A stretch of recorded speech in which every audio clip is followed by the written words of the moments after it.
स्वागत है आप सबका एक नए वीडियो में। आज हम लोग पढ़ने जा रहे हैं साइंस क्लास 10 का chapter number 3 metals and non metals. ठीक है, तो ये हमारा चैप्टर है आज मेटल्स एंड नॉन मेटल्स। आप लोगों ने पहले तो पढ़ा कि मेटल्स और नॉन मेटल्स होते क्या है। ठीक है, तो पहला जो हम लोग का टॉपिक है फिजिकल प्रॉपर्टीज ऑफ मेटल्स। ठीक है, अब फिजिकल प्रॉपर्टीज ऑफ मेटल्स क्या होते हैं। ठीक है, तो पहला जो हम लोग का होता है जो होता है फिजिकल प्रॉपर्टीज मेटल्स का। ठीक है, अब मैं बताता हूँ। पहला होता है लस्ट्रस। लस्ट्रस क्या होता है?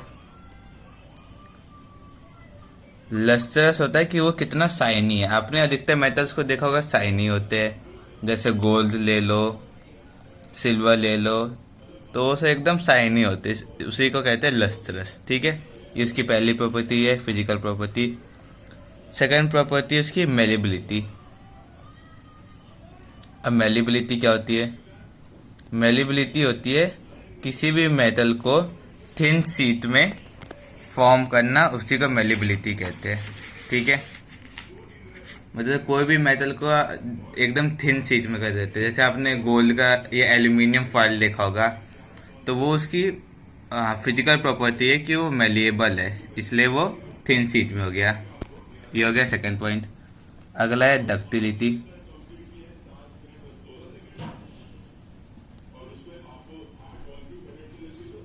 अब डक्टिलिटी क्या होती है? डक्टिलिटी होती है किसी भी मेटल को वायर में कन्वर्ट करने का प्रॉपर्टी, कि वो वायर के फॉर्म में हो जाए। ठीक है, इसका एक एग्जांपल आपने गोल्ड गोल्ड को ले लेते हैं।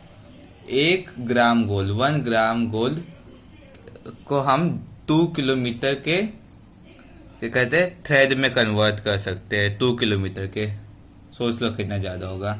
ठीक है, ये था हमारी अगली अगली प्रॉपर्टी। अब अगला जो प्रॉपर्टी है इसका, वो है कि जो मेटल्स होते हैं वो good conductor of electricity and heat होते हैं। ठीक है,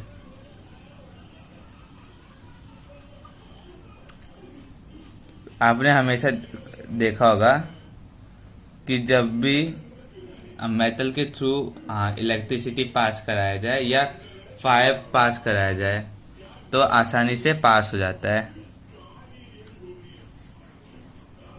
और इसका एक एक्टिविटी बुक में दे भी रखा है, आप उसको चेक कर सकते हो। ये metals have high melting point. ठीक है,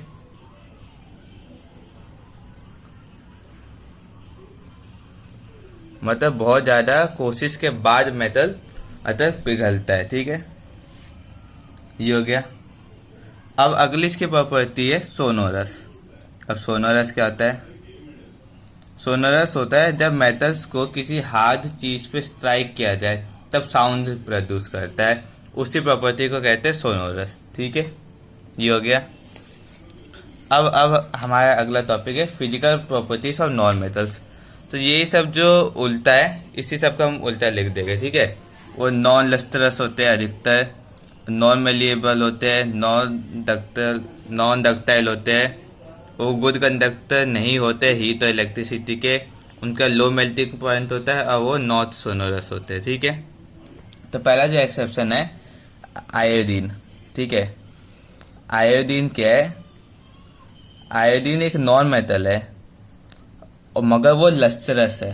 ठीक है, वो साइन करता है। और आयोडीन की प्रॉपर्टी क्या होनी चाहिए थी मेटल के हिसाब से, कि वो नॉन लस्टरस होता है, मगर वो नॉन मेटल होने के हिसाब से भी एक लस्टरस है। ये एक्सेप्शन हो गया पहला। अब सेकंड एक्सेप्शन क्या है? कि जो कार्बन है वो नॉन मेटल है। ठीक है, और कार्बन डिफरेंट टाइप्स में एग्जिस्ट करता है, उसको एलोट्रोप कहते हैं। पहला जो एलोट्रोप होता है उस होता है डायमंड। ठीक है, और डायमंड एक कार्बन का फॉर्म है और वो एक नॉन मेटल है। और आपको पता होगा कि डायमंड बहुत ज़्यादा ही हार्ड सब्सटेंस होता है। हमने इसका एक रिफ्रैक्टिव इंडेक्स भी पढ़ा था पिछले चैप्टर में, कि इसका सबसे ज़्यादा रिफ्रैक्टिव इंडेक्स होता है और बहुत हार्ड होता है। ठीक है, और जो अगला है इसके अंदर एक एक्सेप्शन जो है graphite. Graphite good conductor of electricity होता है। ठीक है, और ये भी एक नॉन मेटल होता है। ठीक है, अब अगला क्या है? हम लोग का एक्सेप्शन कि जो एल्कली मेटल्स होते हैं जैसे लिथियम, सोडियम, पोटेशियम, ठीक है, वो मेटल्स है मगर उनको आसानी से नाइफ के मदद से कट किया जा सकता है, ठीक है। ये एक हो गया एक्सेप्शन, ठीक है।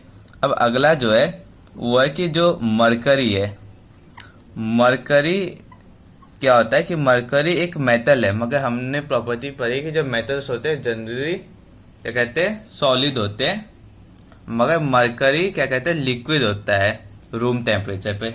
ये हो गया एक एक्सेप्शन। इसमें फिफ्थ एक्सेप्शन आता है कि जो ब्रोमाइन है, ठीक है, ब्रोमाइन एक नॉन मेटल है मगर वो भी लिक्विड रहता है रूम टेम्परेचर पे, ठीक है। ये हो गया हम लोग का अगला टॉपिक। तो ये 5 तरह के हमने एक्सेप्शंस पढ़ लिए, ठीक है। ये हो गया हम लोग का एक्सेप्शंस वाला टॉपिक।